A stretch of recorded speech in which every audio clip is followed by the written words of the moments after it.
Good morning दोस्तों, कैसे हैं आप सब। स्वागत है आप सभी का हमारे ओनो स्टडी प्लेटफॉर्म पर। ठीक है, तो आज हम अपने करंट अफेयर के एक नए सेशन में, मैं हूं नितेश आपके साथ। और हम यहाँ पर जैसा कि हम रोज़ करंट अफेयर के एक नए सेशन में हम हैं अपने, और रोज़ की तरह देश विदेश के अलग अलग मुद्दों को जानेंगे, क्वेश्चंस के माध्यम से उसे इंटरेस्टिंग बनाएंगे और उसे सीखने में आपकी मदद करेंगे। ठीक है, तो आई होप कि प्रीवियस क्लासेस आपने देख ली होंगी, प्रीवियस क्वेश्चंस या प्रीवियस जो भी टॉपिक थे उन्हें आपने समझ लिया होगा, वो आपको क्लियर होंगे। अगर क्लियर नहीं है तो आप कमेंट बॉक्स में उसे पूछ सकते हैं।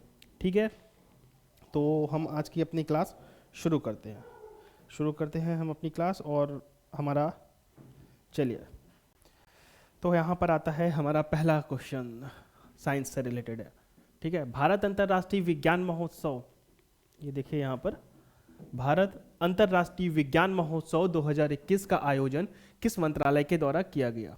ठीक है, इंडिया इंटरनेशनल साइंस फेस्टिवल 2021 का आयोजन किस मंत्रालय के द्वारा किया गया। तो यहाँ पे ऑप्शन आपको दिख रहा होगा, पृथ्वी विज्ञान मंत्रालय, सूचना प्रसारण मंत्रालय, इलेक्ट्रॉनिक एवं सूचना प्रौद्योगिकी मंत्रालय, या फिर इनमें से कोई नहीं। ठीक, तो आपको बताना है आंसर क्या होगा।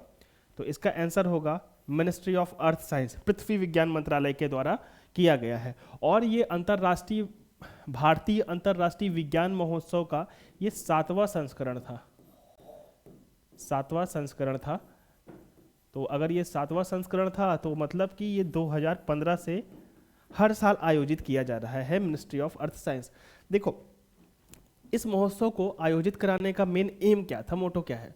भारतीय अंतर्राष्ट्रीय विज्ञान महोत्सव, इसको आयोजित करने का मोटो ये है कि विश्व भर के जितने भी शिक्षक हैं, ठीक है, छात्र हैं, और साथ ही साथ अनुसंधान करने, रिसर्च करने वाले हैं, और ऐसे लोग जो मानवता की भलाई के लिए कार्य कर रहे हैं तकनीकी के क्षेत्र में, तो उन सभी को एक मंच पर लाना, एक प्लेटफॉर्म पर लाना। ठीक है, ये इसका उद्देश्य रहा है।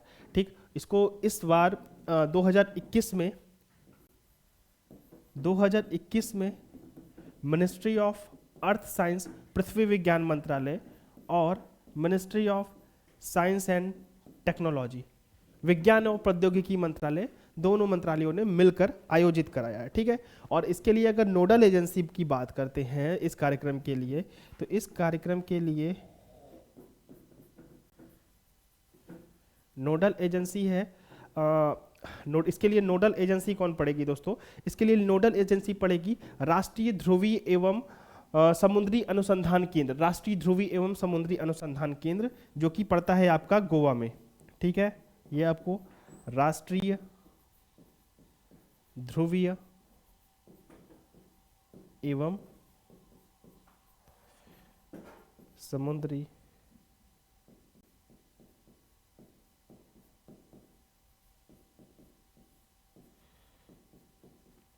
ठीक है, इतना समझ में आ गया होगा इस क्वेश्चन के बारे में कि अंतर्राष्ट्रीय विज्ञान महोत्सव 7वां संस्करण 2015 से मनाया जा रहा है। 7वां, इसकी शुरुआत की थी पृथ्वी विज्ञान मंत्रालय ने। ठीक है, लेकिन 2021 में 2 मंत्रालय इसमें शामिल हैं, ministry of earth science and ministry of science and tech. इसके लिए नोडल एजेंसी है राष्ट्रीय ध्रुवीय एवं समुद्री अनुसंधान केंद्र, जो कि गोवा में पड़ता है। और यही संस्था है जो भारत के आर्कटिक या फिर अंटार्कटिक के जो मिशन जाते हैं उसको आयोजित करती है। अंटार्कटिक और आर्कटिक के मिशन के लिए भी नोडल एजेंसी यही संस्था है, राष्ट्रीय ध्रुवीय एवं समुद्री अनुसंधान केंद्र। ठीक है, समझ में आ गया होगा। चलते हैं अपने अगले प्रश्न की तरफ। हमारा अगला प्रश्न देखिए दोस्तों, हमारा अगला प्रश्न है सीएजी से रिलेटेड। ठीक है, सीएजी, ठीक है, नियंत्रक एवं महालेखा परीक्षक यानी कैग के संबंध में controller and auditor general, CAG, CAG के संबंध में निम्नलिखित में से कौन सा कथन सत्य है। सत्य कथन की पहचान करनी है दोस्तों। इसके साथ काफ़ी सारी, इस क्वेश्चन के साथ काफ़ी सारी इंफॉर्मेशन भी है। तो चलिए क्वेश्चन पे आते हैं। भारतीय संविधान के अनुच्छेद 148 में सीएजी का जिक्र आता है। ठीक है, ये आप याद ध्यान में दीजिए यहाँ पर, अनुच्छेद 148। और अभी हाल ही में 10 नवंबर को ऑडिट दिवस मनाया गया।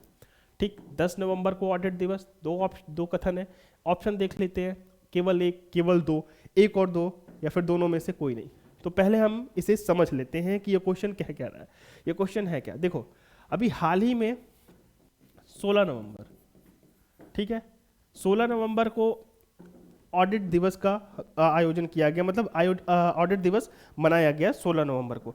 और ये 16 नवंबर डेट क्यों चुनी गई कि सीएजी की ऐतिहासिक शुरुआत जो हुई थी वो 16 नवंबर से हुई थी, ठीक है। 1860 में एक्चुअली भारतीय लेखा परीक्षण विभाग की शुरुआत हुई थी। तो ऐतिहासिक शुरुआत को मनाने के लिए, सीएजी की ऐतिहासिक शुरुआत और पिछले कई वर्षों में जो सीएजी के द्वारा शासन में पारदर्शिता का काम किया जा रहा है, उसको सेलिब्रेट करने के लिए 16 नवंबर को आयोजित किया जाता है ऑडिट दिवस। 16 नवंबर, ये आपको ध्यान रखना है वन डे एग्जाम के लिए,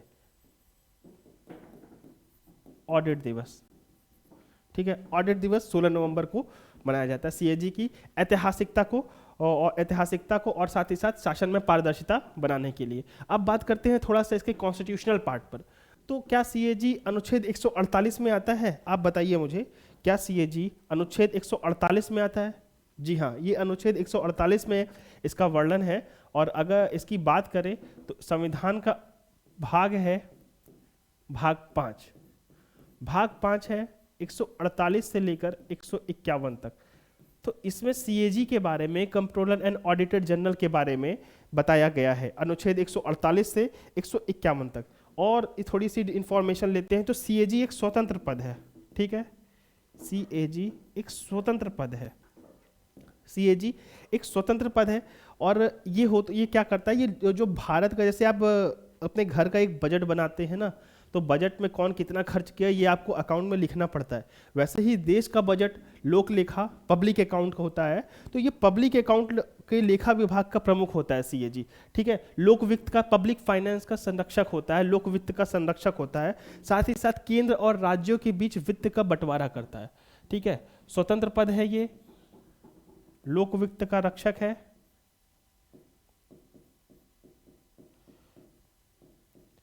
लोक वित्त का रक्षक,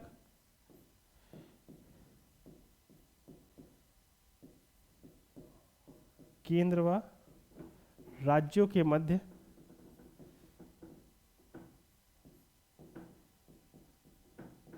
वित्त का बंटवारा करता है, ठीक है। और साथ ही केंद्र और राज्यों के मध्य वित्त का बंटवारा, और साथ ही साथ संविधान के द्वारा अगर इसे और कोई अलग से कार्य दिया जाए, वित्तीय प्रशासनिक कार्य, संविधान के द्वारा दिए गए वित्तीय प्रशासनिक कार्य, संविधान के द्वारा प्रदान किए गए वित्तीय प्रशासनिक कार्य। तो इतना आपको समझ में आ गया होगा। सीएजी भाग 5 में पड़ता है हमारे संविधान के भाग 5 में, अनुच्छेद 148 से 151 तक के 151 के बीच में। ये एक स्वतंत्र पद है, लोक वित्त का रक्षक होता है, केंद्र और राज्यों के मध्य वित्त का बंटवारा करता है। और यहाँ पर संविधान इसे पब्लिक फाइनेंस से रिलेटेड अगर कोई काम देता है तो वो ये करता है। अगर इसके थोड़ी सी नियुक्ति और कार्यकाल के बारे में जान लेते हैं, जहां से ये क्वेश्चन पूछा जाता है, तो इसकी नियुक्ति दोस्तों राष्ट्रपति के, नियुक्ति जो होती है राष्ट्रपति के आदेश, राष्ट्रपति के हस्ताक्षर और मुद्रा वाले एक प्रमाण पत्र से की जाती है। राष्ट्रपति के हस्ताक्षर और मुद्रा सहित अधिकार पत्र से इसकी नियुक्ति की जाती है, ठीक है। तो नियुक्ति एक्चुअल में करता कौन है? राष्ट्रपति के हस्ताक्षर और मुद्रा सहित प्रमाण पत्र से, ठीक है। राष्ट्रपति के हस्ताक्षर और मुद्रा सहित प्रमाण पत्र से इसकी नियुक्ति की जाती है। और इसका अगर कार्यकाल की बात करें तो कार्यकाल होता है 6 वर्ष या 65 वर्ष, दोनों में से जो भी पहले आ जाए। 6 वर्ष या 65 वर्ष की आयु तक, 65 वर्ष की आयु।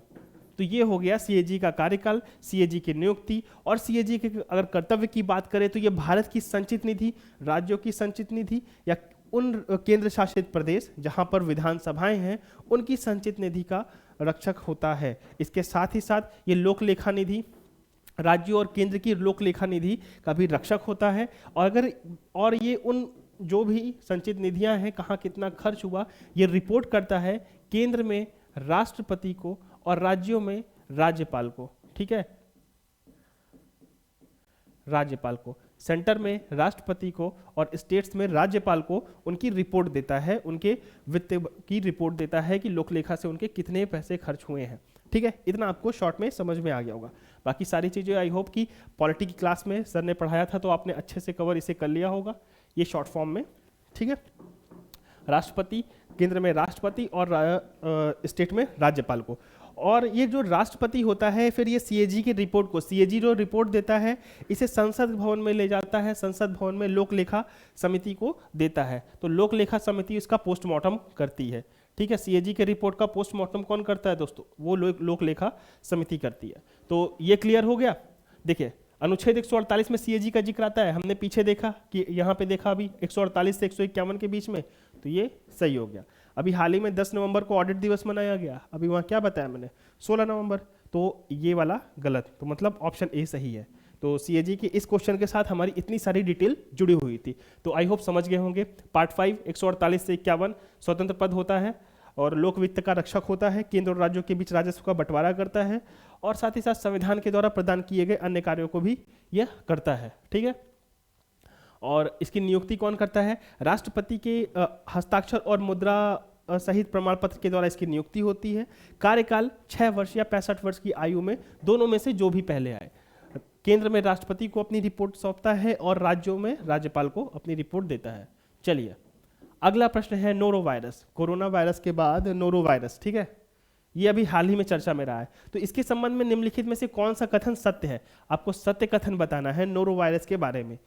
यह एक संक्रामक बीमारी है, मतलब छींकने से, खांसने से या फिर संक्रमित पानी पीने से या फिर संक्रमित भोजन करने से फैलता है, संक्रामक बीमारी का मतलब। ठीक है, कॉन्टेगियस डिजीज। इसका एक अन्य नाम विंटर वॉमिटिंग डिजीज है, यह एक जूनोटिक बीमारी है। ठीक, ऑप्शन देख लीजिए, ऑप्शन केवल 1 और 2, केवल 2, 1, 2 और 3 या फिर केवल 3। ठीक, तो थोड़ा सा इसके बारे में जान लेते हैं फिर आसानी से आंसर हो जाएगा। देखो ये केरल में अभी पाई गई है हाल ही में, ये बीमारी केरल में स्पॉटेड हुई है। केरल में एक्चुअल में ये बीमारी है मूल रूप से अमेरिका से आई है। ठीक है, अमेरिका से आई है नोरा वायरस की बीमारी, और ये कॉन्टेगियस डिजीज है। कॉन्टेगियस मतलब ये खांसने, छींकने या फिर अन्य इसी तरह की जो गतिविधियां होती हैं, दूषित खाना खाने, दूषित पानी पीने, अगर संक्रमित व्यक्ति किसी व्यक्ति के संपर्क में आता है, खांसता छींकता है, तो ये फैल सकती है। तो ये संक्रामक बीमारी है, तो ये सही हो गया। और साथ ही साथ ये जूनोटिक भी है। जूनोटिक का मतलब ये पशुओं को संक्रमित करती है और वो पशु इंसानों को संक्रमित कर सकते हैं। ठीक है, तो जूनोटिक बीमारी का मतलब भी आप समझ गए होंगे, तो जूनोटिक बीमारी है। और साथ ही साथ जैसे इसमें थोड़ा सा इसके सिम्टम्स जान लेते हैं कि सिम्टम्स क्या है। इसका सिम्टम्स ये होता है कि सर दर्द हो गया, तेज बुखार, वॉमिटिंग और बदन दर्द, इस तरीके की पेट दर्द, तो इस तरीके के सिम्टम्स होते हैं। तो इसका अन्य नाम विंटर वॉमिटिंग डिजीज है, ये भी सही है। तो ये हो गया तीनों ऑप्शन इसका सही है। तो एग्जाम में देखो स्पॉट ज़्यादातर क्या पूछा जा सकता है मैक्सिमम, कि भारत में कहाँ से हुआ, वनडे एग्जाम टाइप में भारत में कहाँ से आया और इसका मतलब उत्पत्ति कहाँ पे हुई थी, तो अमेरिका में हुई थी। ये आपको ध्यान में रखना है। बाकी अगर आप पीसीएस वगैरह एग्जामों के लिए देख रहे हो तो पीसीएस के एग्जाम के में ऐसे ऑप्शन देकर पूछे जा सकते हैं कि संक्रामक बीमारी है, विंटर वॉमिटिंग डिजीज है या जूनोटिक डिजीज है। तो आई होप कि जूनोटिक डिजीज और कंटेगियस डिजीज के बारे में आप समझ गए होंगे। जूनोटिक का मतलब जैसे मान लो यहाँ पर एक चिड़िया है, ठीक है, ये चिड़िया है और यहाँ पर ये आदमी है, तो ये चिड़िया यहाँ पर बीमार, मान लो इसको संक्रमित है, ये फिर ये मुर्गी है, ये संक्रमित है। अगर इस संक्रमित मुर्गी के पास ये मानव गया या फिर संक्रमित गाय कोई पाल के रखा है उसके पास मानव गया, तो वो मानव में ट्रांसफर हो जाएगी वो बीमारी। तो ठीक है, समझ में आ गया होगा। चलते हैं अपने अगले प्रश्न की तरफ। देखो ये थोड़ा सा इंपॉर्टेंट क्वेश्चन है, अभी हाल ही में इसके ऊपर चर्चा हुई, हालांकि ये काफ़ी दिन से चल रहा था ये प्रोग्राम। हाल ही में डिजिटल इंडिया भूमि रिकॉर्ड का आधुनिकीकरण कार्यक्रम पर राष्ट्रीय कार्यशाला का उद्घाटन किस मंत्रालय के द्वारा किया गया? Digital India land record, DILRMP, digital India land record modernisation programme. Digital India land record modernisation programme कार्यान्वयन पर राष्ट्रीय कार्यशाला का उद्घाटन किस मंत्रालय के द्वारा किया गया? तो ऑप्शन देखिए, ऑप्शन है शहरी विकास मंत्रालय, ग्रामीण विकास मंत्रालय, कृषि एवं किसान कल्याण मंत्रालय या फिर इनमें से कोई नहीं। तो इसका सही आंसर होगा ग्रामीण विकास मंत्रालय। तो ठीक है, तो ग्रामीण विकास मंत्रालय ने अभी क्या किया है कि ये जो DILRMP digital India land record modernisation programme में इसका उद्घाटन किया। ठीक है, तो देखो इसमें होता क्या है, इसके साथ ही साथ एक चीज और कि राष्ट्रीय समान दस्तावेज प्रणाली, एक चीज और, राष्ट्रीय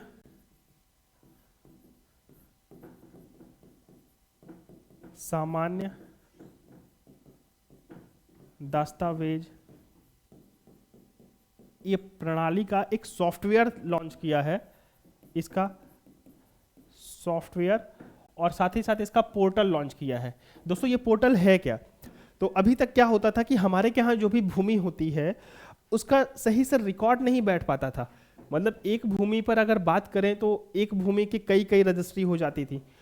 तो उन सब झंझटों से बचने के लिए, उन सब दिक्कतों से बचने के लिए ये प्रोग्राम लाया गया था। ये प्रोग्राम एक्चुअल में 2008 में लाया गया था। ठीक है, 2008 में इस प्रोग्राम को लाया गया था, लेकिन इसे मॉडर्नाइज किया जा रहा है और मॉडर्नाइज करके इसका नाम रखा जा रहा है राष्ट्रीय भूमि अभिलेख आधुनिकीकरण कार्यक्रम।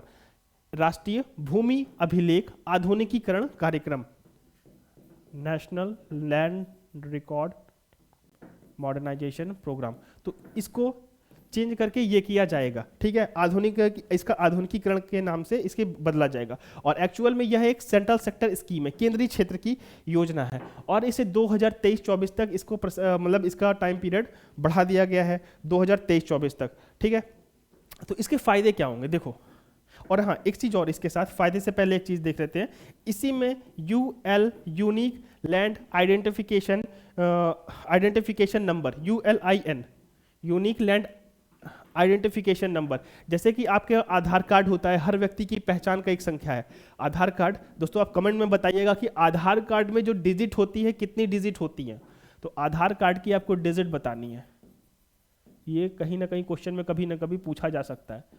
आधार कार्ड की डिजिट कितनी होती है और कौन सा मंत्रालय इसे किस मंत्रालय के तहत ये आता है। ठीक है, किस मंत्रालय या कौन सा विभाग इसे देखता है, ये आपको बताना है। कमेंट बॉक्स में आंसर कीजिएगा आधार कार्ड कितने डिजिट का होता है। तो वैसे ही ULIN है,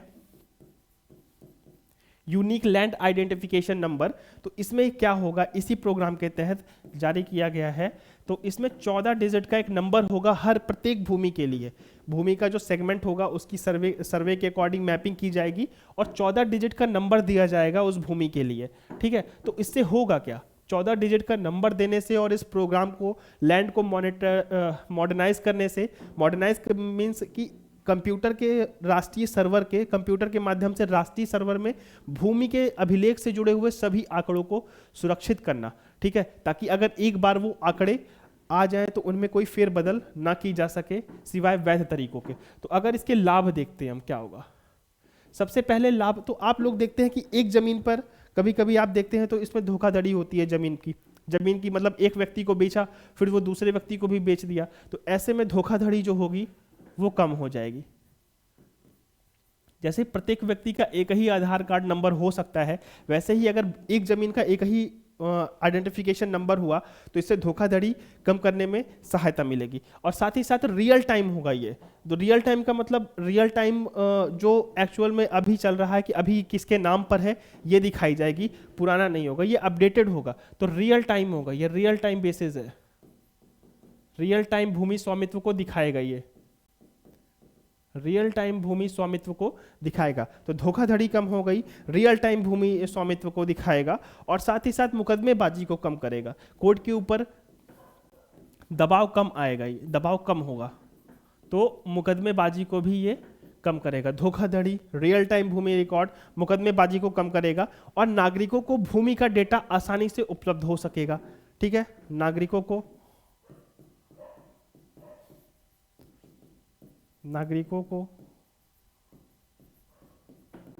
भूमि डेटा आसानी से उपलब्ध हो सकेगा। इसके साथ ही साथ सरकारी अधिकारियों के साथ इंटरफेस कम होगा, जिससे भ्रष्टाचार रुक सकता है या फिर बिचौलिया वाला जो काम होता है वो रुक सकता है।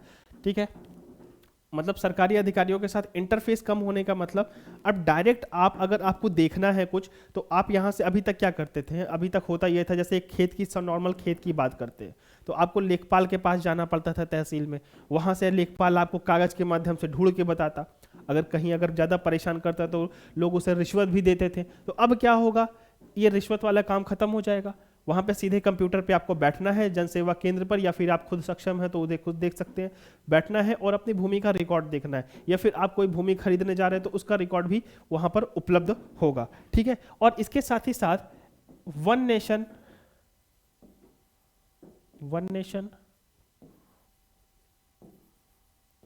वन सॉफ्टवेयर को बढ़ावा मिलेगा।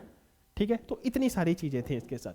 ठीक है, डिजिटल इंडिया भूमि रिकॉर्ड आधुनिकीकरण कार्यक्रम, digital India land record modernisation programme, ये ग्रामीण विकास मंत्रालय के द्वारा लॉन्च किया गया है, और भूमि के अभिलेखों को कंप्यूटरीकृत करने के लिए और उन्हें एक आइडेंटिफिकेशन, यूनिक आइडेंटिफिकेशन नंबर देने के लिए। ठीक है, इससे लाभ क्या होगा, मुकदमेबाजी कम हो जाएगी, धोखाधड़ी कम हो जाएगी, रियल टाइम भूमि स्वामित्व का पता चलेगा, नागरिकों को भूमि का डेटा प्राप्त हो सकेगा, सरकारी इंटरफेस में कमी आएगी, और वन नेशन वन सॉफ्टवेयर का भी लक्ष्य पूरा हो जाएगा। तो आई होप कि ये सारी चीज़ें समझ में आ गई होंगी। और इसके साथ ही साथ ये एक केंद्रीय क्षेत्र की योजना है, सेंट्रल सेक्टर स्कीम है। ठीक है, तो इतना क्लियर हो गया होगा।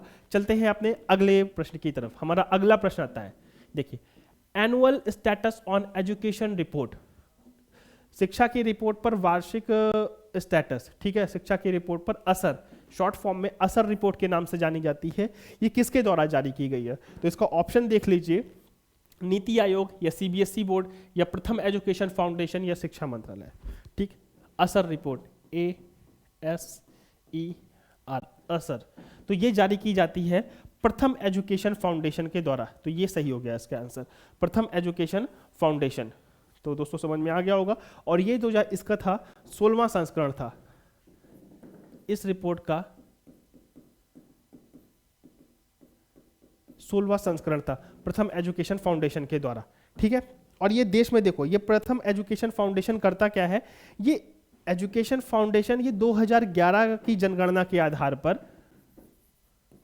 2011 की जनगणना के आधार पर सर्वे करता है। ठीक है, सर्वे करता है कि शिक्षा के क्षेत्र में नामांकन कितना हुआ है, पढ़ने में बच्चों का इंटरेस्ट कितना आया है, पढ़ने के तरीकों में बदलाव कितना हुआ है, और सीखने की प्रवृत्ति में क्या चेंजेस हुए हैं। तो ये रिपोर्ट, इस असर रिपोर्ट में ये दिखाया जाता है। ठीक है, इतनी सारी चीज़ों को दिखाया जाता है। और असर रिपोर्ट की अगर बात करें तो सन 2018 में आया था ये। 2018 की रिपोर्ट के अकॉर्डिंग 3 से 16 साल के बच्चों का सर्वेक्षण किया गया था, जहां पर ये बताया गया था, जिसमें ये बताया गया कि बच्चों की अंकगणितीय क्षमता और उनके अंकगणितीय क्षमता का अनुमान लगाया गया था, बच्चों की रीडिंग कैपेसिटी और कैलकुलेटिव कैपेसिटी की अनुमान लगाया था। वहीं 2019 की बात करें तो 2019 के 26 ग्रामीण जिलों में हुआ था, जिसमें 4 से 8 साल के बच्चों को के ऊपर सर्वे किया गया था। और वहीं जब 2020 का सर्वे किया गया, मतलब कोरोना वायरस के बाद का सर्वे या फिर उस समय जब सर्वे किया गया, तो ये बताया गया, इस रिपोर्ट में ये निकल के सामने आया कि बच्चों की लर्निंग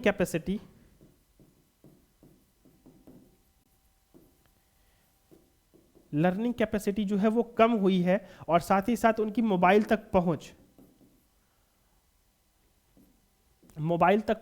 जो पहुंच है वो कम है।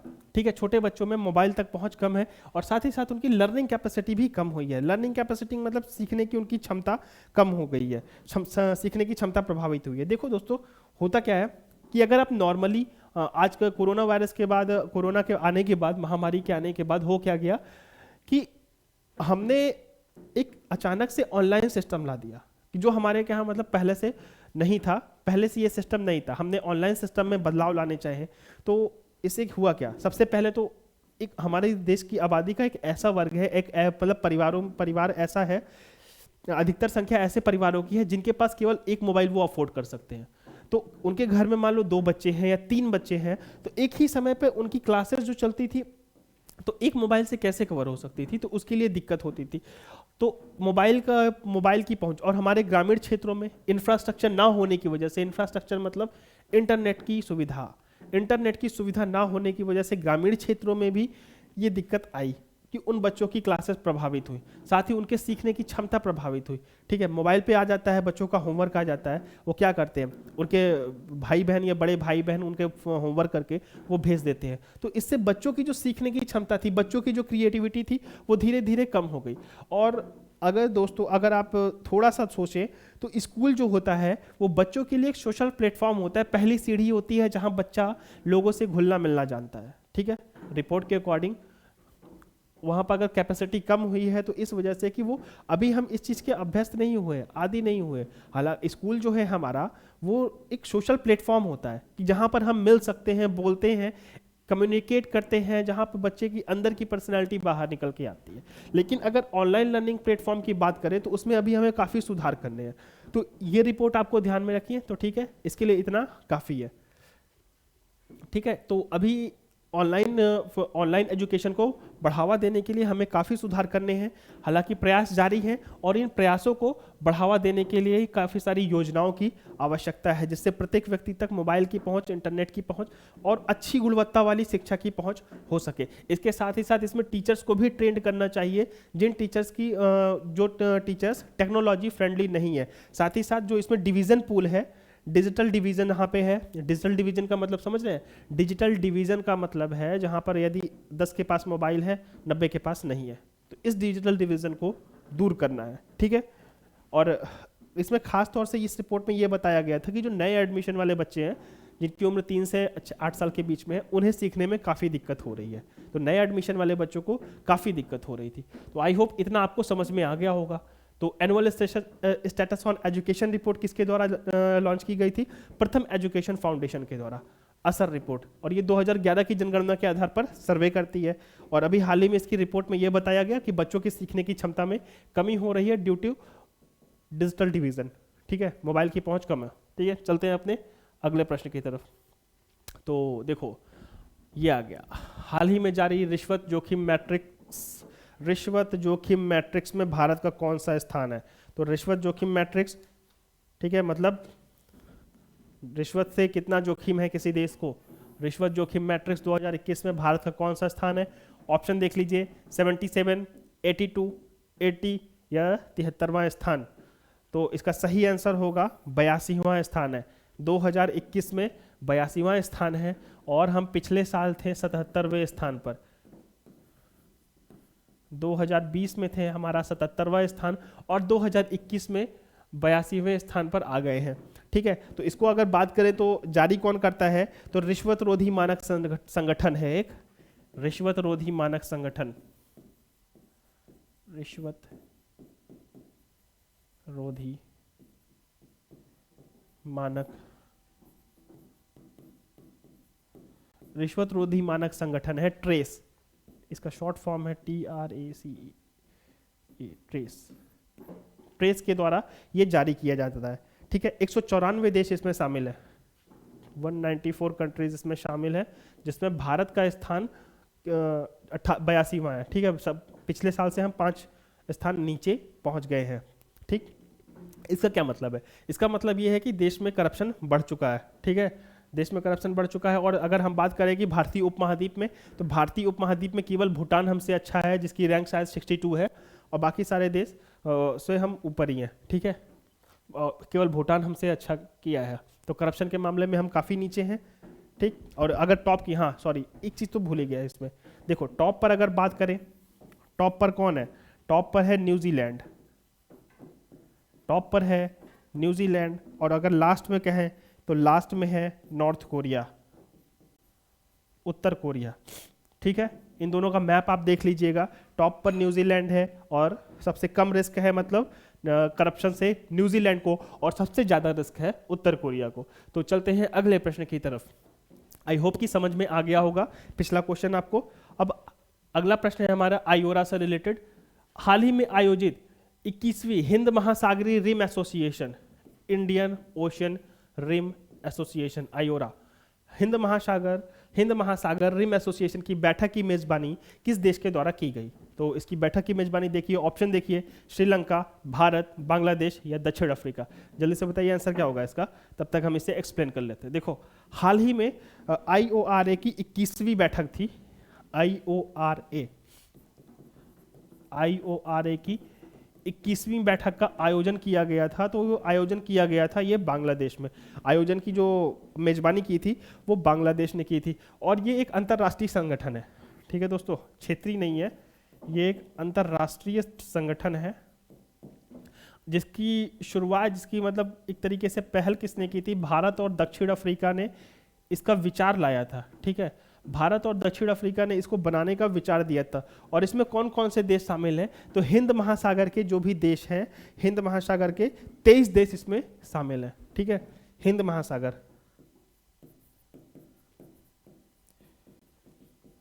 हिंद महासागर के 23 देश इसमें शामिल हैं।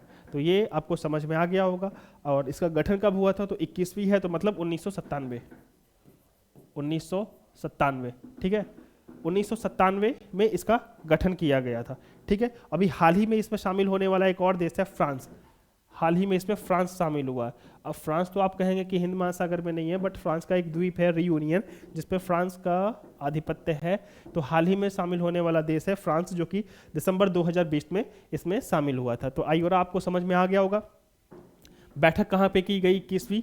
तो इसकी बैठक की अध्यक्षता बांग्लादेश ने की थी। अंतर्राष्ट्रीय संगठन है, 1997 में इसका गठित हुआ था ये संगठन। भारत और दक्षिण अफ्रीका ने इसका विचार किया था गठन करने का। और हिंद महासागर के 23 देश शामिल हैं और एक फ्रांस इसमें ऐड हुआ है। तो चलते हैं अपने अगले प्रश्न की तरफ। हाल ही में देखो, हाल ही में सुर्खियों में रहा लेफ्टिनेंट कर्नल नीतीशा बनाम यूनियन ऑफ इंडिया मामला निम्नलिखित में से किससे जुड़ा हुआ है? लेफ्टिनेंट कर्नल नीतीशा बनाम, लेफ्टिनेंट कर्नल नीतीशा बनाम यूनियन ऑफ इंडिया का मामला किससे जुड़ा हुआ है? तो ऑप्शन देखिए, चुप रहने का अधिकार, निजता का अधिकार, सशस्त्र बलों में पात्र महिला अधिकारियों को स्थायी कमीशन दिए जाने का अधिकार, और फसल खराब होने की स्थिति में मुआवजा पाने का अधिकार। तो इसका सही ऑप्शन होगा सशस्त्र बलों में, आर्म्ड फोर्सेस में महिला अधिकारियों को स्थायी कमीशन दिए जाने के अधिकार के संबंध में है। नीतीशा, लेफ्टिनेंट कर्नल नीतीशा बनाम यूनियन ऑफ इंडिया। देखो हुआ क्या था, अभी हाल में ही सुप्रीम कोर्ट ने कहा था कि सशस्त्र बलों में महिलाओं को युद्ध वाली परिस्थितियों को छोड़ करके अन्य सभी सेवाओं के लिए स्थायी कमीशन दिया जाना चाहिए। तो सेना ने उस बात पर अमल नहीं किया, तो सुप्रीम कोर्ट ने इसे ये अपनी अवमानना की चेतावनी दी की, कहा कि हम चेतावनी दे रहे हैं कि आप हमारी अवमानना कर रहे हैं, ठीक है। अवमानना का केस हम आप पे कर सकते, हम अवमानना करने के लिए आपको दंडित कर सकते हैं। ये सुप्रीम कोर्ट की अवमानना अनुच्छेद 129 में है दोस्तों, ठीक है, संविधान के अनुच्छेद 129 में। तो सुप्रीम कोर्ट ने ये कहा कि आप हमारी अवमानना कर रहे हैं, इस बात की हम आपको चेतावनी दे रहे हैं, ठीक है, कि आप जल्दी से जल्दी महिलाओं को स्थायी कमीशन के लिए मतलब रखिए। अभी जैसे कि आपको पता होगा, न्यूज़ में आपने पढ़ा ही होगा कि महिलाओं को भी अब एनडीए और सीडीएस जैसे एग्जाम महिलाएं भी दे सकेंगी, सेना के संशोधन के अनुसार, जो काफ़ी लंबे समय से मांग की जा रही थी, ठीक है। तो सुप्रीम कोर्ट ने इन्हें कहा कि आप ये काम करिए जल्दी से कि उन्हें युद्ध के अलावा और भी जो अन्य अदर पोस्टेज हैं तो उस पर स्थायी कमीशन दिया जाए। तो आप ये केस याद रखिएगा। और सुप्रीम कोर्ट की अवमानना का टॉपिक है आर्टिकल 129। और आपको ये केस याद रखना है कि लेफ्टिनेंट कर्नल नीतीशा बनाम यूनियन ऑफ इंडिया मामला, सशस्त्र बलों में पात्र महिला अधिकारियों को स्थायी कमीशन दिए जाने के संबंध में। तो ये किस लिए हुआ, कैसे हुआ, ये हमने डिस्कस कर लिया। आई होप कि समझ में आ गया होगा। चलते हैं अगले प्रश्न की तरफ। अगला प्रश्न है, नवंबर 2021 में निम्नलिखित में से किसने प्रतिभूति बाजारों में निवेश करने के अधिकारों और जिम्मेदारियों को रेखांकित करते हुए एक निवेशक चार्ट जारी किया है? ठीक है, देखो दोस्तों, इसकी हमने कल किसी दिन शायद बीच की क्लासेस में चर्चा की थी इसके बारे में कि जो भी बाजार में, प्रतिभूति बाजार में निवेश करता है उसे कौन नियंत्रित करता है? प्रतिभूति बाजारों में निवेश करने वाले निवेशक के अधिकार और जिम्मेदारियों को रेखांकित करते हुए निवेशक चार्टर किसने जारी किया? तो ऑप्शन देखिए, आरबीआई, सेबी, इरडा या नाबार्ड। तो इसका सही आंसर होगा सेबी। तो दोस्तों हमने बात की थी कि सेबी सेबी क्या है, तो इसके बारे में हमने बात की थी कि सेबी ये जो प्रतिभूति देश में हमारे, जो हमने जो उस दिन शेयर वाली बात की थी कि शेयर में जो भी इन्वेस्ट करता है, हमारे के यहाँ जो भी कंपनियां पैसा लेकर के आती हैं, जो भी म्यूचुअल फंड होते हैं, तो उसकी देखरेख की जिम्मेदारी होती है सेबी की, ठीक है। तो ये बात जो की गई थी, इस चार्टर को लाने के बाद निवेशकों की सुरक्षा के लिए, तो इस चार्टर को लाने की बात जो की गई थी वो बजट 2021 में की गई थी। कि प्रतिभूति बाजारों में सिक्योरिटी मार्केट, जिसमें ट्रेजरी बिल आ गया, गवर्नमेंट बॉन्ड आ गया, ठीक है, लाइफ इंश्योरेंस हो गया, ठीक, इस तरीके की जो भी चीज़ें होंगी वो प्रतिभूति बाजार में आएंगे, सिक्योरिटी मार्केट। उसमें निवेश करने वाले निवेशकों के अधिकारों की जिम्मेदारी, अधिकारों और जिम्मेदारियों को रेखांकित करने वाला एक चार्टर बनाया है सेबी ने, ठीक। तो सेबी ने एक चार्टर बनाया है जिसमें ये बताया है कि जो भी निवेशक होंगे उनको अपनी निवेश से रिलेटेड जो भी उन्हें गाइडलाइंस होंगी वो क्या होंगी। वो गाइडलाइंस मीन्स कि निवेश करते समय आपको किन किन चीज़ों का ध्यान रखना है कि कहीं आपके साथ धोखाधड़ी ना हो जाए, इन सभी चीज़ों के लिए, ठीक। और अगर ये भी बताया जाएगा कि अगर आप कहीं भुगतान कर रहे हैं तो उसमें कौन कौन से ऑप्शन आपको देखने होंगे कि आपके साथ कुछ गलत ना हो। निवेश से अगर अधिक भुगतान कर रहे हैं तो उसके परिणाम क्या होंगे, निवेश से कम भुगतान किया जा रहा है तो उसके परिणाम क्या होंगे, ये सारी चीज़ें बताई जाएंगी। और साथ ही साथ इसमें यह होगा कि शिकायत निवारण तंत्र के बारे में भी निवेशकों को बताया जाएगा। ठीक है दोस्तों, तो ये समझ में आ गया होगा कि बजट 2021 में निवेशक चार्टर का प्रस्ताव दिया गया था, ठीक है। और इसमें निवेशकों पर कुछ जिम्मेदारियां भी डाली गई हैं, साथ ही साथ उनके अधिकारों की भी इस चार्टर में बात की गई है। बात कर लें सेबी, तो सेबी क्या है, तो सेबी एक संस्था है, पहले भी बता चुका हूँ कि जो भी सिक्योरिटी प्रतिभूति बाजार मतलब share market, bond market, treasury bill, इस तरीके की जो भी चीज़ें होती हैं वो उसकी निगरानी सेबी करता है। म्यूचुअल फंड, इंश्योरेंस, तो इसका जो गठन हुआ था 12 अप्रैल 1988 में किया गया था। 12 अप्रैल 1988 को इसका गठन हुआ था, सेबी का गठन हुआ। और इसका हेडक्वार्टर कहाँ पर है, सेबी का हेडक्वार्टर पड़ेगा मुंबई। तो ये क्वेश्चन क्लियर हो गया होगा आपको, हेडक्वार्टर मुंबई, सेबी, ठीक है। प्रतिभूति बाजारों में निवेश करने वाले निवेशकों के अधिकारों पर एक चार्टर बजट 2021 में बात हुई थी, सेबी ने जारी किया। चलो ये देखते हैं, प्रधानमंत्री ग्राम सड़क योजना, प्रधानमंत्री ग्राम सड़क योजना के बारे में क्वेश्चन है ये एक, ठीक। तो प्रधान आर्थिक मामलों की कैबिनेट कमेटी ने प्रधानमंत्री ग्राम सड़क योजना 1 और 2 मतलब इसका फेज 1 है, सॉरी फेज 1 और फेज 2 को किस वर्ष तक जारी रखने की अनुमति दी है। तो प्रधानमंत्री ग्राम सड़क योजना 2022 तक इसका फेज 1 और फेज 2 चल रहा था, तो इसको 2022 तक या फिर 2023 तक या फिर 2024 या फिर 2025 तक। तो इसका सही आंसर होगा, इसको बढ़ाकर कर दिया गया है 2022 तक, ठीक है दोस्तों। 2022 तक ग्रामीण सड़क योजना को बढ़ाकर कर दिया गया है। तो अगर बात करें तो हम इसकी ये किस साल लॉन्च की गई थी, तो ये लॉन्च की गई थी प्रधानमंत्री ग्राम सड़क योजना सन 2000 में। प्रधानमंत्री ग्राम सड़क योजना सन 2000 में लॉन्च की गई थी और इसका मेन उद्देश्य था ग्रामीण विकास करना, ठीक है। तो अब तक इसके 3 फेज लॉन्च हो चुके हैं। तो इसका जो फेज 1 और फेज 2 है उसे बढ़ाकर कर दिया गया है 2022 तक। लॉन्च की गई थी ग्रामीण 2000 में और इसका उद्देश्य था ग्रामीण विकास को बढ़ावा देना। तो ग्रामीण विकास सड़क से कैसे रिलेटेड है, तो गांव की जो भी छोटी छोटी बस्तियां थी उन बस्तियों को, कस्बों को मुख्य सड़क के माध्यम से जोड़ना। तो देश में एक सड़कों का नेटवर्क, सड़कों का जाल बिछाना है जिसमें लगभग 5 लाख, पहले फेज में 50,000 किलोमीटर, दूसरे फेज में 1,10,000 किलोमीटर की बात की गई थी सड़क बनाने की।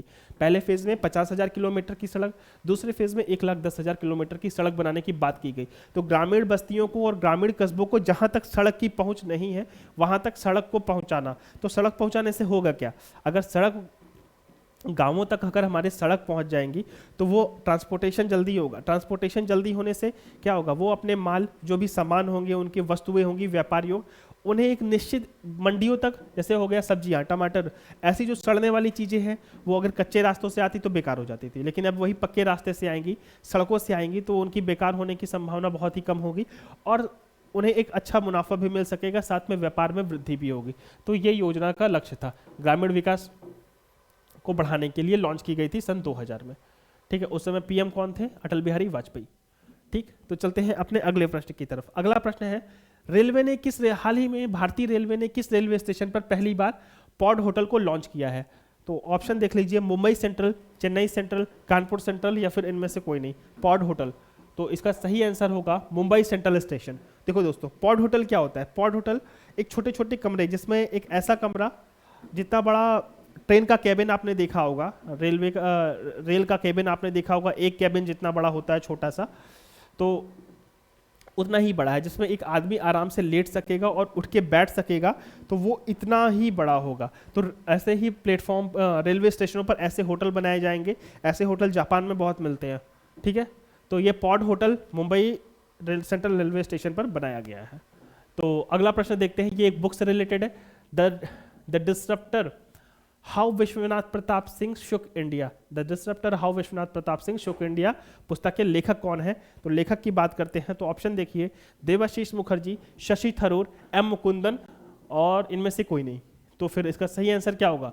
इसका सही आंसर होगा देवाशीष मुखर्जी। आप याद कर लीजिएगा, बुक से रिलेटेड नाम है, किसी न किसी एग्जाम में पूछा जा सकता है।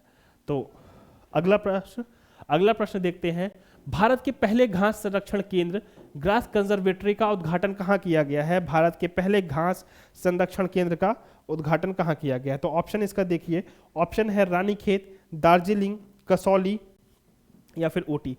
तो कहाँ कहाँ पर है ये भी देख लीजिए। रानीखेत जो पड़ता है ये उत्तराखंड में पड़ता है, दार्जिलिंग कहाँ पड़ता है? ये वेस्ट बंगाल में पड़ता है, कसौली कहाँ है? हिमाचल प्रदेश में, ऊटी कहाँ है? तमिलनाडु में। मतलब सारे के सारे हिल स्टेशन दिया हुआ है, ठीक है। तो हाल ही में उत्तराखंड के रानीखेत, अल्मोड़ा जिला, उत्तराखंड का अल्मोड़ा जिला है, वहाँ पर रानीखेत में भारत का पहला घास संरक्षण केंद्र का उद्घाटन किया गया। इसका उद्देश्य क्या है? तो इसका उद्देश्य था कि घास की प्रजातियों के संरक्षण को बढ़ावा देना और उन घासों के महत्व के बारे में लोगों को जागरूक करना, ठीक है। संरक्षण को बढ़ावा देना और उनके बारे में अनुसंधान की सुविधा को बढ़ाना, अनुसंधान की सुविधा को बढ़ाना, ठीक है। समझ में आ गया होगा अगर, तो मतलब घास का महत्व बताना, घास के महत्व पे चर्चा करना, घास का संरक्षण करना और उन पर अनुसंधान करना। महत्व, संरक्षण और अनुसंधान, ठीक है। तो आपको ये बताना है। अब चलिए, ठीक है, एक चीज ये भी देख लेते हैं बताना क्या है। आप एक क्वेश्चन का पहले आंसर दे दीजिए कमेंट बॉक्स में जो हमने पूछा था। तो उत्तराखंड की राजधानी अगर बात करें तो वैसे नॉर्मली क्या है? देहरादून। इसके साथ एक राजधानी और बनाई गई है, गैरेसन इसकी राजधानी बनाई गई है। उत्तराखंड के सीएम की बात करें तो अभी हाल ही में चेंज हुए हैं, उनका नाम क्या है? तो उनका नाम है पुष्कर सिंह धामी। अगर इसके सीएम की बात करें तो इसका सीएम हो जाएगा पुष्कर सिंह धामी। राज्यपाल हो जाएंगे गुरमीत सिंह, ठीक है, उत्तराखंड के। तो उत्तराखंड की एक ग्रीष्मकालीन राजधानी, एक शीतकालीन राजधानी है देहरादून और गैरेसन, ठीक है। तो उत्तराखंड में एक चीज़ और, आप अगर मैप ध्यान देंगे तो कुमायूं और गढ़वाल हिमालय, आप बता दीजिएगा कि किस साइड कुमायूं पड़ता है और किस साइड गढ़वाल हिमालय है, कमेंट बॉक्स में बता दीजिए। तो भारत का पहला घास संरक्षण केंद्र कहाँ पर हुआ है? रानीखेत, उत्तराखंड में। देहरादून और गैरसन इसकी राजधानी है, एक ग्रीष्मकालीन है, एक शीतकालीन है। इसके सीएम है पुष्कर सिंह धामी और इसके राज्यपाल हैं गुरमीत सिंह, ठीक है। तो अगला चलते हैं, अगला प्रश्न है, संयुक्त राष्ट्र ने भारत में किसे रेजिडेंट कोऑर्डिनेटर नियुक्त किया है? ये नियुक्ति से संबंधित प्रश्न है, पूछा जा सकता है। बुक और नियुक्तियां वनडे एग्जाम के लिए, शोम्बी शार्प, स्टीव वाह, आदिल हुसैन या इनमें से कोई नहीं।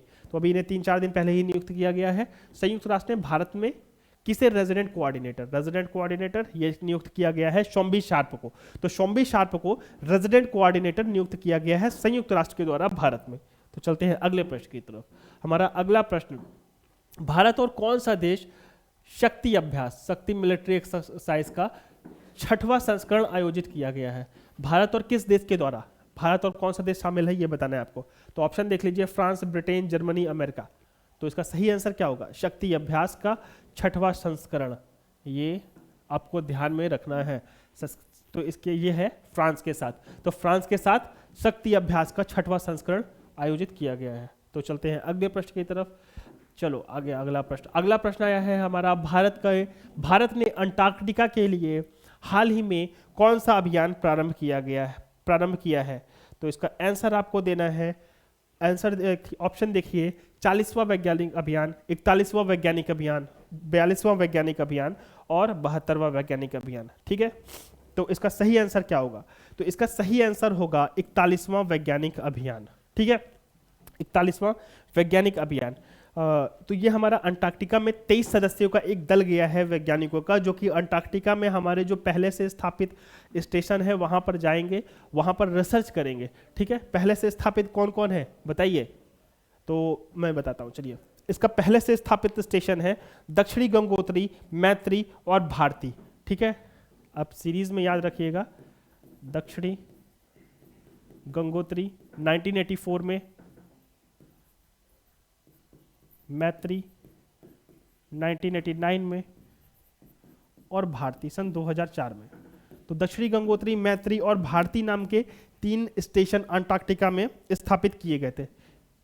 सॉरी एक मिनट, ये जो भारती था ये 2012 में बनाया गया था। ठीक है, दक्षिणी गंगोत्री 1984, मैत्री 1989 और भारती 2012। तो इसके सीरियल आप याद रखिएगा, सीरियल एग्जाम में पूछे जा सकते हैं सन के साथ मैचिंग के लिए, इसके ईयर के साथ मैच करने के लिए, दक्षिणी गंगोत्री, मैत्री और भारती। तो इस अभियान को भेजने का उद्देश्य क्या है, तो इस अभियान को भेजने का उद्देश्य ये है कि ये हम पता कर सके, जैसे आपने ज्योग्राफी में पढ़ा होगा कि पहले पूरा विश्व के जितने महाद्वीप थे ये एक साथ जुड़े हुए थे, जिसे हम पैंजिया के नाम से जानते थे, बाद में ये अलग हुआ। तो भारत का अंटार्कटिका के साथ कैसा जुड़ाव था, कैसा संबंध था, ये पता करने के लिए इस पर रिसर्च करने के लिए जाएंगे। तो ये 41वां अभियान है। तो हमारे 3 अभियान जा चुके हैं, दक्षिणी गंगोत्री, मैत्री और भारती। दक्षिणी गंगोत्री 1984 में, मैत्री 1989 और भारती 2012 में। तो चलते हैं अगले प्रश्न की तरफ। अगला प्रश्न है हमारा, फीफा विश्व कप 2022 किस देश में आयोजित किया जाएगा? तो कतर, सऊदी अरब, यूएई या कुवैत? तो इसका सही आंसर होगा कतर। तो कतर में आयोजित किया जाएगा। अगला प्रश्न, अगला और आखिरी प्रश्न देखिए। ये कुछ शॉर्ट प्रश्न थे हमारे साथ, आखिरी प्रश्न पर आ गए हैं। तो तमिल की किस फिल्म को IFFI 2021 में प्रदर्शित किया जाएगा? 2021 में प्रदर्शित किया जाएगा, प्रदर्शित करने के लिए चुना गया है। तो ऑप्शन देखिए, जलईकट्टू, कुछ-हंगल, जय भीम या इनमें से कोई नहीं। तो इसका सही आंसर होगा कुछ-हंगल। ठीक है, इसे ऑस्कर के लिए, एकेडमी अवार्ड ऑस्कर के लिए भी नॉमिनेट किया गया है। ठीक है, 2022 के लिए कुछ-हंगल को। तो यहाँ पर हमारी क्लास समाप्त होती है और आज के आई होप कि आज के सारे क्वेश्चन समझ में आ गए होंगे। अगर कोई डाउट है आपको तो आप कमेंट बॉक्स में बता सकते हैं। ठीक है, तो आज की क्लास आप अच्छे से देख लीजिए, नोट कर लीजिए और पिछली क्लासेस को रिवाइज करते रहिए। ठीक है, तब तक के लिए हमारे ओनो स्टडी प्लेटफॉर्म को लाइक कीजिए, सब्सक्राइब कीजिए और शेयर कीजिए, और मिलते हैं हम अपने अगले सेशन में।